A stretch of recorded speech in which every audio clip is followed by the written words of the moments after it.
2, 3, 1. Go day mga kapatid. May unit na isang Samsung single door refrigerator.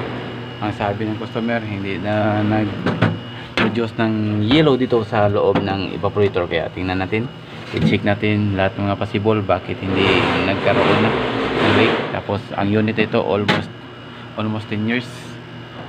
Turn on, i-turn on natin, i-turn off ko kasi turn off ko muna mga kapatid kasi may pause button switch ito, yung blue sa gitna.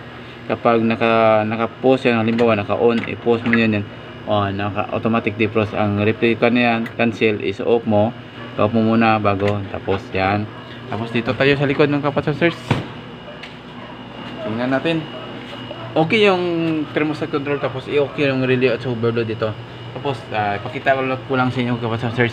Ang unang gawin natin dito, i-compressor test natin ito. Kita nyo, nilagyan ko ng charging line, yung discharge side, tapos open na yung kan. Tapos sa evaporator, may kan na yan kasi para mag 1:1 tayo mamaya.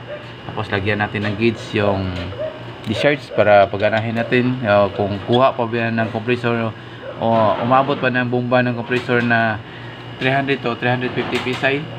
Kung umabot, okay pa, good. Tapos kung walang oil na lumabas dito sa discharge, good pa ito.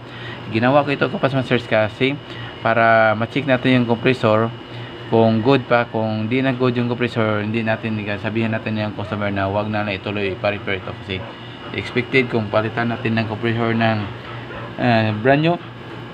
Tapos yung material, labor materials almost mga 7,000 ganyan. Kaya kapag umabot ng ganyan 7,000, sabihin na sa customer na di na lang ituloy pa-repair kapatid. Ikaw na lang ng bagong unit kapatid. Okay, ito na natin. Tingnan nyo yung kapatid na side. Tingnan nyo yung natin. Okay, umabot na ng 300. Open ko na lang, umabot na ng 300 PSI. Okay, good yung compressor natin. Kaya good na good yung compressor natin kahit umabot niya ng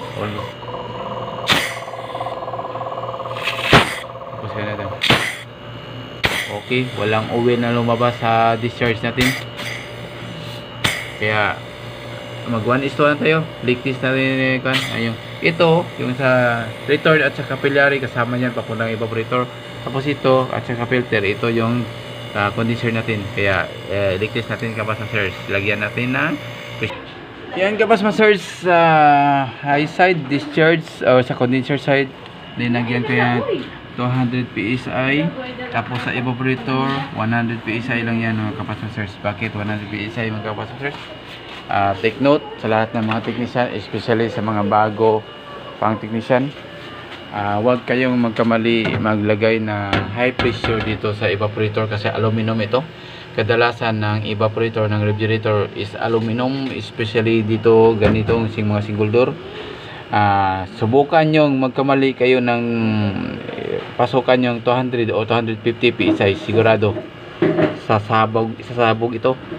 Kaya yung mga hindi pa naka-encounter, tips ni Pat's Technical Works, mas maganda, mas maliit na pressure ilagay mo, 100 PSI or 120. 150 lang yung kadalasan dito, basta evaporator side 150 lang yung tamang kan dito. 150 down yung ilagay mo, wag mong ikan kasi ito evaporator, ito aluminum ito, sigurado itong ma-explode yan. Kaya wag yung mas magkamaliit yung pressure na ilagay nyo, mas maganda kaysa over pressure ito, sigurado yan.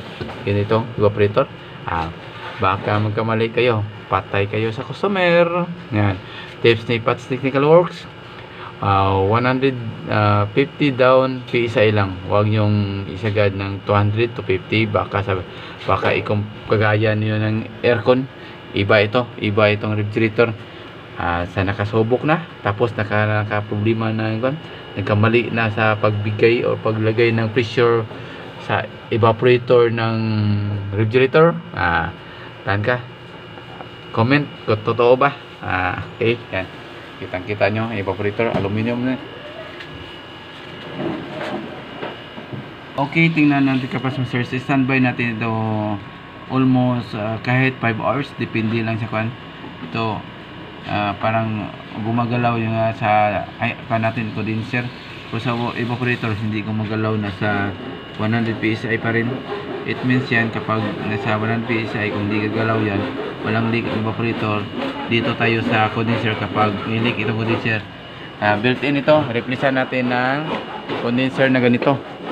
Actually may nabili na ako. Kapag yung condenser yung problema ito, exposed na condenser yung transfer natin ipalit mga Kapas Masters. Yan, may condenser ko. Yan lang Kapas Masters, sana may makuha kayong kaunting kalaman dito. Paano natin i-check lahat ng mga possible problem ng isang refrigerator na hindi nagka-produce ng yellow o hindi gumagana.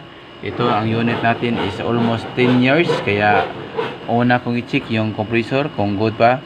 Kapag hindi na good, palitan natin. Yan ang Kapas Masters, yung Kapas Masters. Chili, thank you. Paki-share, likes, comment kung nagustuhan nyo ang video na ito. Yung Kapas Masters. Okay.